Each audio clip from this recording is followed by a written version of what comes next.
सिंह लगन राशि से ठीक तीसरे भाव पर चंद्र ग्रहण लगने वाला है 5 मई 2023 को। यह जो चंद्र ग्रहण होगा यह रात्रि के 9 बजे लगेगा। इसका वास्तव में आप पर क्या प्रभाव पड़ेगा, क्योंकि सिंह लग्न से सिंह राशि से ठीक तीसरे भाव पर यह ग्रहण लग रहा है तुला राशि पर। अब जैसे ही ये ग्रहण लगेगा इसका सीधा प्रभाव आपके साहस, आपके पराक्रम पर, आपके भाग्य पर और आपके द्वादश भाव पर इसकी क्या स्थितियां रहने वाली है, क्या इसका प्रभाव पड़ेगा और इसके प्रभाव से आपको कब तक इसका प्रभाव आपके जीवन में रहेगा और कैसे इसके दुष्प्रभाव से हमें बचने के लिए क्या उपाय करना है, यहाँ बात सिर्फ और सिर्फ उसी की होने वाली है। यदि आपका जन्म सिंह लग्न में हुआ है, इसे आप लग्न के आधार पर देखेंगे सटीकता बैठेगी, और यदि आपको आपका लग्न ज्ञात नहीं है तब आप इसे सिंह राशि के अनुसार भी देख सकते हैं। आइए प्रारंभ करते हैं, आप हमारे साथ बने रहेंगे क्योंकि यहाँ इसे समझना बहुत जरूरी है आपके लिए, क्योंकि ये चंद्र ग्रहण की स्थिति है। ये जो चंद्र ग्रहण लगेगा इसे उपछाया चंद्र ग्रहण की संज्ञा दी गई है, क्योंकि एकमात्र पृथ्वी की छाया ही चंद्रमा पर पड़ेगी, जिससे इसे उपछाया चंद्र ग्रहण उपछाया पड़ने वाली है। इसलिए इसकी बहुत ज़्यादा धार्मिक मान्यता हमारे भारत में नहीं है, और साथ में इसका सूतक इत्यादि काल भी मान्य नहीं होगा। परंतु चूंकि यह खगोलीय घटना है और हम एक राशि और एक जन्म हमारा पृथ्वी में हुआ है, इसलिए समस्त पृथ्वीवासी पर इस चंद्र ग्रहण का प्रभाव जरूर पड़ता है, उनकी राशियों पर, उनके लग्नों पर।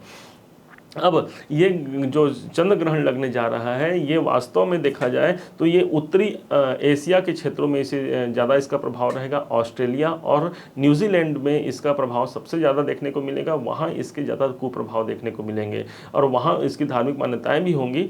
अब यहाँ बात करते हैं कि हमारे यहाँ भारत में इसकी क्या प्रभाव रहेंगे, तो इसका आप ये समझिएगा कि इसका धार्मिक मान्यता नहीं है, परंतु आपकी राशि पर इसकी मान्यता है। अब ये समझने का प्रयास करते हैं, बड़े ध्यान से समझिएगा कि सिंह राशि सिंह लग्न ठीक तीसरे भाव पर चंद्रमा अभी तक यहां पर है। अब जैसे ही 4 तारीख का दिन आएगा, 4 तारीख को सुबह 4 मई को सुबह 9:10 में चंद्रमा इस भाव को छोड़ करके धीरे से प्रवेश कर जाएंगे आपके तीसरे भाव, अर्थात आपके धन भाव को छोड़ देंगे और धन भाव को छोड़ करके ये तीसरे भाव में आएंगे जो आपके साहस है। पहले से ऑलरेडी इस स्थान पर पहले से केतु देव विद्यमान है। केतु का होना इस भाव पर यह प्रमाणिकता करता है कि केतु और चंद्रमा दोनों मिल गए हैं। अब चंद्र ग्रहण का ये योग कब होगा, तो 4 मई को तो ये यहाँ पर प्रवेश करेंगे, परंतु चंद्र ग्रहण चूंकि पूर्णिमा को होता है इसलिए पूर्णिमा का दिन 5 मई को है। 5 मई के रात्रि लगभग 8:44 या लगभग 9 बजे के आसपास ये ग्रहण होगा, क्योंकि उस दिन पर उस टाइम पर चंद्रमा और केतु दोनों आपस में उनकी डिग्री वाइज जो उनकी बल है, जो उनकी शक्ति है वो आपस में आ जाएगी, जिसके कारण चंद्र ग्रहण बन जाएगा। अब ये चंद्रमा कब तक रहेंगे, तो चंद्रमा इस भाव पर, इस आपके पराक्रम भाव पर रहेंगे 6 तारीख के 3:12 तक। तो उस टाइम तक आपको समझना है। अब इसका प्रभाव कब तक रहेगा, तो अभी आप जान पाएंगे, बताएंगे आगे आपको इसका प्रभाव कब तक रहेगा और इससे बचने के क्या उपाय हैं। अब हम सीधा समझते हैं कि चंद्रमा कौन है। चंद्रमा आपका मन है भाई, मन पर केतु का प्रभाव मतलब मन पर ग्रहण लगना, आप ये मानिए। चंद्रमा हमारा संवेदनशीलता है, हमारे मन का अवचेतन मन चंद्रमा है, हमारी जो माता है घर की वो चंद्रमा है। इन सब भावों पर यदि चंद्र ग्रहण लग जाए तो मन इस समय कुछ अशांति का माहौल हमारे मन में क्रिएट हो सकता है, हम कुछ समय के लिए अशांत हो सकते हैं। अब ये क्योंकि तीसरा भाव है, ध्यान से समझिएगा, आपके जीवन में तीसरे भाव पर चंद्र ग्रहण लग रहा है। यही वो स्थान है जो आपके साहस का है, आपके पराक्रम का है, आपके शौर्य का है, आपके वीरता का है। इसी भाव पर यदि ये चंद्र ग्रहण लग जाए तो हमारे पराक्रम में निर्बलता आ जाएगी, हमारे जो शक्ति है, जो साहस है, जो ऊर्जा है, उसमें आप देखेंगे थोड़ा समय के लिए हमारा मन जो है वो शांत हो जाएगा। हमारी वीरता, आप ये समझिएगा कुछ समय के लिए हमारी वीरता में भी हमें ह्रास या कमी नजर आएगी। क्यों? क्योंकि पराक्रम भाव पर है। आपके जो छोटे भाई बहन हैं उनको भी यहाँ पर सचेत रहने की आवश्यकता है। उनके संबंधित भी आपको ऐसा लग सकता है कि वो या तो उनके कैरियर में अगर जॉब कर रहे हैं तो उनके कैरियर में कुछ उठापटक चल रही है, यदि शिक्षा अर्जन कर रहे हैं, पढ़ाई कर रहे हैं तो पढ़ाई में भी यहाँ पर बाधा है। जो लोग कंपटीशन एग्जाम दे रहे हैं उनको यहाँ पर परेशानी, क्योंकि ये यात्रा का भाव भी होता है, इसलिए यात्रा पर खर्च होने से बचना है। और चूंकि यात्रा स्थान भी यही है, इसलिए वाहन इत्यादि बड़े सोच समझ करके आपको चालन करना है, क्योंकि वाहन चलाते समय आपको जरा सा भी लापरवाही आपके लिए परेशानीदायक हो सकता है। अब समझते हैं उस भाव को जहाँ पर इसकी दृष्टि है, ध्यान से समझिएगा। 1 2 3 4 5 6 7 सातवीं दृष्टि आपके नवम भाव पर है। नवम भाव वो स्थान हो गया जो आपके भाग्य का स्थान हो गया। भाई भाग्य हमारे किस्मत भाव पर ग्रहण की दृष्टि, ग्रहण की छाया पड़ रही है। तो यहाँ पर हो सकता है कुछ समय के लिए आपको ऐसा महसूस हो जाए कि जो हमारे भाग्य में कुछ विरोधाभास चल रही है। यहाँ पर आपके उच्च अधिकारियों से आपको सपोर्ट जो अच्छे खासे मिल रहे थे उनमें प्रॉब्लम आ सकती है। आप कहीं इंटरव्यू देने जाएँ तो वहाँ पर कुछ समस्या देखने को मिल सकती है। हो सकता है हमारा सारा तैयारी है उसके बाद भी हम वहाँ पर इंटरव्यू अच्छे ढंग से फेस नहीं कर पा रहे हैं। यही आपका उच्च शिक्षा है। जो लोग हायर लर्निंग ले रहे हैं, जो उच्च शिक्षा ले रहे हैं, उन्हें भी इस समय पर सतर्कता की आवश्यकता है। अपनी पढ़ाई पर विशेष ध्यान देना है, क्योंकि चंद्रमा मन का देवता है। चंद्रमा मनसो जाता है। चंद्रमा मन का देवता होने के कारण आपके पूरे आपके मन को अशांत रखने की यहाँ पर संभावना सर्वाधिक बनेगी। पिता के स्वास्थ्य पर भी आपको ध्यान देना है, क्योंकि नवम भाव हमारे पिता का भाव भी होता है। अब सबसे मुख्य बात समझिएगा, आपके सिंह लगन और सिंह राशि के अनुसार ये आपके द्वादश भाव के अधिपति बनते हैं चंद्रमा।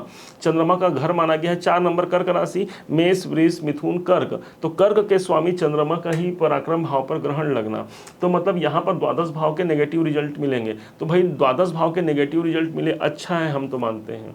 क्यों अच्छा है? क्योंकि द्वादश भाव हमारे जीवन में कोई अच्छाइयों का नहीं होता। ये हमारे हॉस्पिटल के खर्चे हैं, हमारे हानि हैं, हमारे कष्ट हैं, और जेल यात्रा, बहुत से इस बुरे भावों का स्थान भी यहाँ पर है।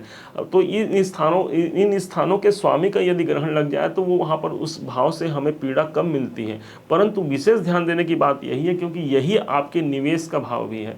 तो निवेश के भाव का पराक्रम भाव में जा करके चंद्र ग्रहण लगना, कहीं ना कहीं आपके निवेश जो आपने इन्वेस्टमेंट कहीं किया है तो उन निवेशों का प्रतिफल मिलने में कुछ बाधा या दिक्कत देखने को मिल सकती है। जिस टाइम पर इस चंद्र ग्रहण का प्रभाव रहेगा, तब तक कब तक रहेगा अभी आप जान पाएंगे।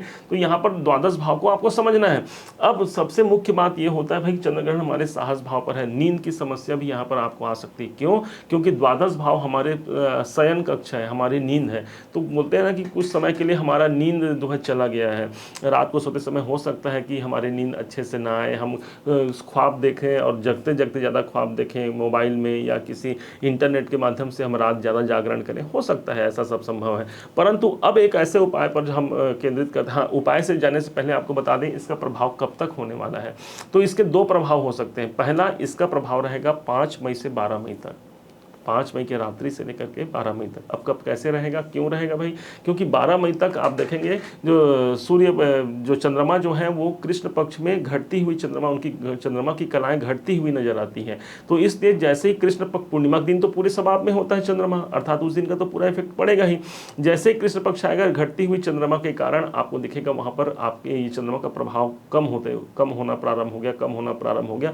ऐसा करते करते अष्टमी तिथि तक आपको यहाँ पर ध्यान देना है। अष्टमी तिथि के बाद ये चंद्रमा और घटते हुए क्रम में आ जाता है, इसलिए हम उधर नहीं ले रहे हैं। तो मोटी मोटा 8 दिन 12 तारीख तक का समझना है। और विशेष परिस्थिति में ये कब तक, ये किसको ज़्यादा प्रभावी करेगा? जिसके कुंडली में जन्म पत्रिका में ऑलरेडी चंद्र केतु का चंद्र ग्रहण योग है, उनको ये ज़्यादा प्रभावित करेगा, उनके जीवन को, उनके भाग्य को ज़्यादा प्रभावित करेगा। और यदि केतु और चंद्रमा की आपस में दृष्टियाँ संबंध भी है तो भी उसे प्रभावित करेगा। परंतु अब इससे जो नॉर्मल इंसान है, जिनकी कुंडली में चंद्र केतु का चंद्र ग्रहण योग नहीं है, उनके लिए बताया जा रहा है, उनको 4 तारीख को सुबह 9:10 से लेकर के 6 तारीख के दोपहर 3:12 तक का समय, यही मुश्किल से 2.25 दिन 2.5 दिन का समय आपके लिए सबसे ज़्यादा और ध्यान देने योग्य बात रहेगी। अब समझते हैं उस उपाय को, जिस उपाय से आप इसके दुष्प्रभाव से आप बच सकते हैं, और बच ही नहीं सकते, या अपने जीवन को श्रेष्ठ से सर्वश्रेष्ठ बना सकते हैं। कैसे? तो अब सिंह राशि से देखेंगे तो सबसे पहला, भगवान चंद्रमा को आपको कच्चे दूध, गाय के दूध मिल जाए तो ज़्यादा उपयुक्त होगा। कच्चे दूध से में सफ़ेद फूल के कुछ पंखुड़ियाँ डाल करके आप भगवान चंद्र को अर्घ दे सकते हैं। प्रथम उपाय हुआ। दूसरा उपाय माना जाता है भगवान सूर्य की आराधना, भगवान शिव की आराधना। भगवान भोलेनाथ एक ऐसे देवता हो गए जिन्होंने चंद्रमा को अपने मस्तक, अपने मुकुट पर धारण किया हुआ है। इसीलिए चंद्रमा को कहा गया है शंभोर मुकुट भूषणम। अब मतलब अर्थात भगवान शिव ने इन्हीं चंद्रमा को अपने मस्तक का अपना शोभित किया है। इस चंद्रमा को जब राहु और केतु दिन रात बीच बीच में आ करके इन्हें ग्रहण लगाने लगे, तब यही चंद्रमा व्यथित होकर के भगवान शिव की शरण पर गया, और भगवान शिव ने इन्हें आश्वस्त करते हुए इसे कोई और स्थान नहीं दिया। भगवान शिव जिस पर कृपा करते हैं उसे सीधे अपने सिर पे चढ़ा लेते हैं। कहा जाता है ना भाई, जा पर कृपा करहि त्रिपुरारी। तो भगवान शंकर की जिन पर कृपा होती है वो सीधा जमीन से उठ करके वो मस्तक पर चढ़ जाता है। और इसी प्रकार को चंद्रमा को भगवान ने धारण किया, इसी कारण से भगवान का एक नाम चंद्रशेखर पड़ा। भगवान को शशांक भी कहा जाता है, चंद्रमौली, ये सभी भगवान के नाम हैं। जो भगवान को सोमेश्वर भी कहा जाता है, क्यों? क्योंकि सोम अर्थात चंद्रमा और उनके ईश्वर अर्थात सोमेश्वर। तो इस प्रकार से इस चंद्रमा का वहाँ पर स्थान दिया भगवान भोलेनाथ ने, और ऐसा वरदान दिया कि जो भगवान शिवलिंग पर जल अर्पण करेगा अर्थात अथवा दूध अर्पण करेगा, क्योंकि दूध और जल ये दोनों चंद्रमा के ही रूप माने गए हैं, इन्हीं के कारक हैं। तो हमने चंद्रमा को अर्थात दूध को या जल को भगवान शिव पर अर्पण किया, तो भगवान शिव का सानिध्य तो मिलना ही मिलना है। साथ में चंद्रमा के इस चंद्र ग्रहण के दोष से हम पूरी तरह से बच सकते हैं, और बच ही नहीं सकते, अपने जीवन को और श्रेष्ठ से सर्वश्रेष्ठ बना सकते हैं। तीसरा उपाय बताया गया है भगवान गणनायक की आराधना, भगवान गणेश जी महाराज। भगवान गणेश को गणनायक की उपाधि स्वयं भगवान शिव ने ही दिया है।